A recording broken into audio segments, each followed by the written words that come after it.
Hello family, ఈరోజు మరో tasty and healthy recipe వాక్కాయ పప్పు.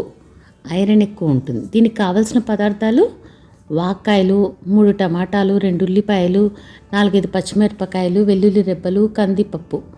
ముందుగా వాక్కాయలని చిన్న చిన్న ముక్కలుగా కట్ చేసుకొని దాంట్లో ఉండే గింజలు తీసి పక్కన పెట్టేసేయాలి. స్టవ్ మీద ప్యాన్ పెట్టుకుని 1 టేబుల్ స్పూన్ నెయ్యి వేసుకుని దాంట్లో పోపు దినుసులు, ఎండుమిర్చి, ఇంగువ వేసి అవి బాగా వేగిన తర్వాత కరివేపాకు, తరిగి పెట్టుకున్న వెల్లుల్లి రెబ్బలు, పచ్చిమిరపకాయలు, ఉల్లిపాయ ముక్కలు, 3 టమాటాలు చిన్న చిన్న ముక్కలుగా కట్ చేసుకుని అవి కూడా వేసేయాలి. గింజలు తీసి పెట్టుకున్న వాక్కాయ ముక్కలు కూడా వేసి 1 నిమిషం పాటు స్టవ్ మీద మగ్గనివ్వాలి.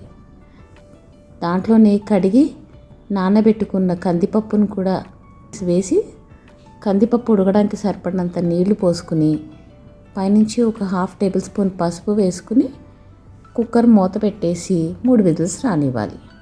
ఈ వాక్కాయలు ఈ సీజన్లో బాగా దొరుకుతున్నాయి. మీరు కూడా తెచ్చుకొని ట్రై చేయండి. వాక్కాయల్లో ఐరన్ అధికంగా లభిస్తుంది. రక్తహీనత ఉన్నవాళ్ళు, గర్భిణీ స్త్రీలు తింటే ఐరన్ లోపం దూరం అవుతుంది. అలాగే రక్తంలోని వ్యర్థాలు కూడా బయటికి వెళ్ళిపోతాయి. వీటిలో విటమిన్ సి ఎక్కువగా ఉంటుంది కాబట్టి రోగనిరోధక శక్తి కూడా పెరుగుతుంది. 4-5 కాయల్ని నేరుగా తింటే, అంటే ఉప్పు వేసుకొని నంచుకొని తింటే మలబద్ధక సమస్య, అరుగుదల కూడా బాగుంటుంది. వాక్కాయలు దంతాలకు కూడా ఎంతో మేలు చేస్తాయి. వీటిని నమలటం వల్ల దంతాలు శుభ్రపడతాయి. చిగుళ్ళు నుంచి రక్తం కారడం అది కూడా తగ్గుతుంది.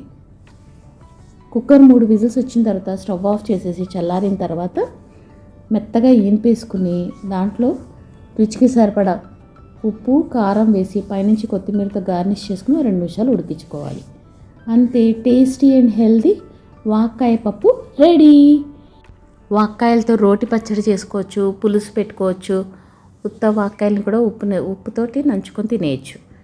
మీరు కూడా ఈ రెసిపీని ట్రై చేసి మీకు ఎలా కుదిరిందో కింద కామెంట్ బాక్స్లో కామెంట్ చేయండి. వీడియో నచ్చితే like, share, subscribe to my channel. Thank you family, thank you.